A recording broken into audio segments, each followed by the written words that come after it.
Mamangi haptada thagatsakiba video aduda aina khangzadabadagi ming khara panjakhare.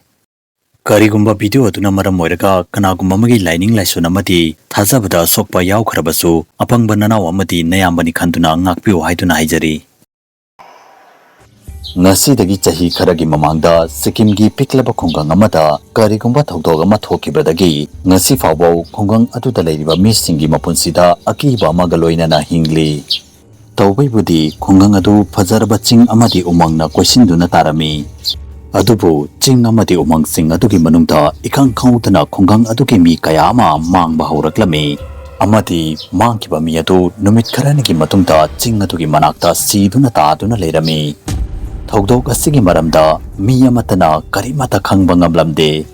Khungang adugi khunja singi majinda karigumama murum ngangnarami. Madudi Laikhutsangbi amuka lakle. Amadi Laikhutsangbi masamakna khungang adugi mi singbu amamamta hatpani.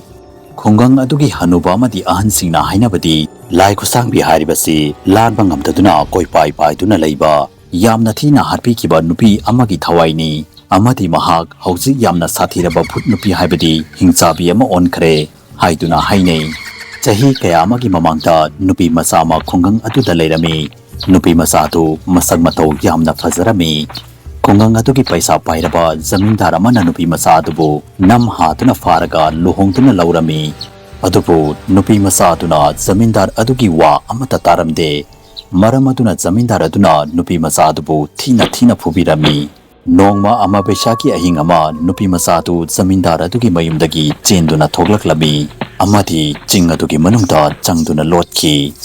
Adubu zamindar aduna nupi masadubu thiduna amuk pharami amadi saumanduna nupi masadubu ching adugi manungda hingna fumduna hatoklami. Numit adugi ahing adugi matungdagi nupi masadugi thawai adu lanba ngamdaduna leiri. Mahak Laikhutsangbi onduna ching amadagi ching amada koichatchatuna leiri. Amadi mi singbu auba mafamda hatoi haiduna su mafam adugi mi singna hainei. Amaromdana khun adugi ningthaworiba nupa adugi chahi kulhumdoita fariba machanupa Sumit wafam asigi maramda karimata khangdana Kolkata thabak tawduna leirami. Nongma sandhya ama mahaki mamagi kol laklami amadi mahaki mapa haibadi khun adugi ningthawadu masa yamna kanna ngamdre haiduna hairaklami. Sumitsu khudakta mahaki gari adu thawduna mayum tamna laklami. Matam adu chaurakna ahingi pung 12 muktarami. Sumit mayum yogadaba khara watlami. Adubu ikang khawdana Sumit ki gari adugi mamangda nupi ama tholaktuna khangleb leblakki. Mahakna uchinna gari adugi brake adu faduna gari adu khamlami amadi gari adudagi kumthaduna nupi adubu koithi thirami. Adubu nupi adu mafam aduda uba fanglamde. Mado pumnamagada uraba matungda Sumit namase pumnamagasi mahaki wakalna oiramgani haiduna khalami amadi gari adugi manungda changduna famki. Adubu mahakna gari adugi rear view mirror aduda yenglubada mahaki gari adugi maningda nupi adu ching adugi manungda changkiba urami. Sumit nupi adubu ubada confirm ama khanglamde. Mahak mafam aduda kuina leramde amadi thengthaba tawdana mafam adudagi gari adu thawduna mayumda laklami. Mahakna mayum yawraklaba matungda mahaki mapaki masadu yamna thina ngamdaduna leiramba thengnaki. Maram aduna Sumit numit adugi ahing adu mapaki manakta tumki. Numit adugi ahing aduda Sumit na mahakna tumliba fabung adugi matakta mawang ama tawba amuba mami ama leibagum tawrami. Mami adugi sanglaba makhut mayam amasu palami. Tapna sanglaba khutsing adugi tumlaba khutsing sing adu Sumit ki ngaksam yawraklami.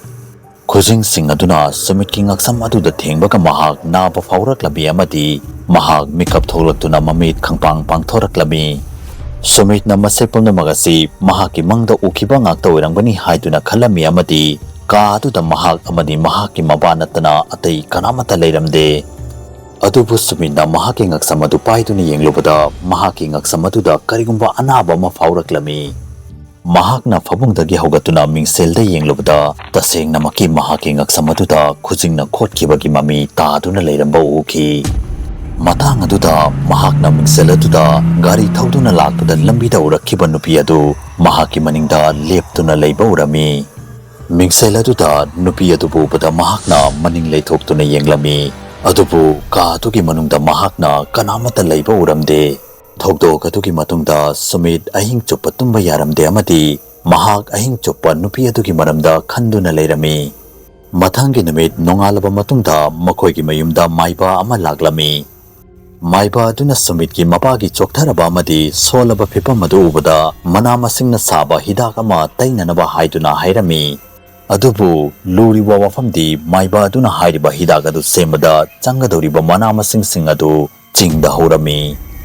Sumit karimata khantaba tawdana mana masing sing adu hekpa chingda chatlami. Solaba amadi choktharaba Sumit ki mapagi phibam adu ubada Sumit ki mama Sumita makhoigi khun adugi ching aduda thokliba tamthiraba thokdok sing adugi maramda haiba kauthoklami. Maru oina Laikhutsangbi adugi maramda. Sumitna ching adugi manungda khara changlaglaba matungda mahakna masak matau fazaraba nupi ama leptuna leiramba ukhi. Nupi adu Sumit ki manakta changsilaklami amadi mana masing sing adu thibada Sumit ki mateng pangbirami. Nupi aduna Sumitna thiriba mana masing sing adu ching adugi karamba nakanda hawi haiba adu mahak khangi hairaga Sumitpu ching adugi mayai chabukta puduna laklami. Mafam aduda yamna chauraba upambi amasu haurami. Nupi aduna Sumita mahakna thiriba mana masing sing adu upambi aduda fangani haiduna hairaklami. Adubu Sumitna upambi adugi manakta changsinbaga thazagi mangana pungan nganduna leiramba nongthagadu pungmam mamsilaklami. Amadi yamna kanna nungsitsu sitpa hauraklami. Maduda Sumitna maning leithoktuna nupi aduda yenglubada mahak nokhibadu mahak thazaba ngamlamde amadi pungangaklami. Nupi adugi makhong adu ona tainana panduna leiramba ukhi. Matang aduda nupi adu masagi asengba saktam aduda olaklami. Nupi adu Sumitna ngarang ahing daurakhiba nupi adumak oirami. Tapna tapna nupi adugi saktam adu tamthiraba amadi akiba saktam amada olaklami. Sumit mado pumnamakpu adu ubada masa pumbagi tu adu chap yunglami. Laikhutsangbi aduna mahaki sanglaba makhutsing aduna Sumit pu maninglomdagi kanna pharami amadi mahaki makori adu kanna metlami. Matang aduda Sumit ki mamasu khun adugi mi khara puduna mafam aduda laklami. Amadi makhoi myam aduna mafam adu yaurakpaga Laikhutsangbi adusu mafam adudagi khangmang mangki. Laikhutsangbi aduna mangkibaga Sumit mafam adudagi khara thaplapna paiduna chalami amadi laimaida tarami. Numit adugi thokdok adugi matungdagi Laikhutsangbi adu khungang amadi ching aduda amuk hanna uba fangkhidre. Adomna wari asigi maramda kari khali commenta soitana haibiramo. Facebook ta Manipuri Horror Story gi Facebook page pu follow tawiramo. Loinana karigumba wari asu mayamna pambi paragadi channel asibu subscribe tawiramo amadi video asibu like and share amamda tawiramo. Mathangi video da amuk unarasi habsiga loinana yengkokpam Loyanganba na mayam pumnamakpu kainabagi yathang nizari.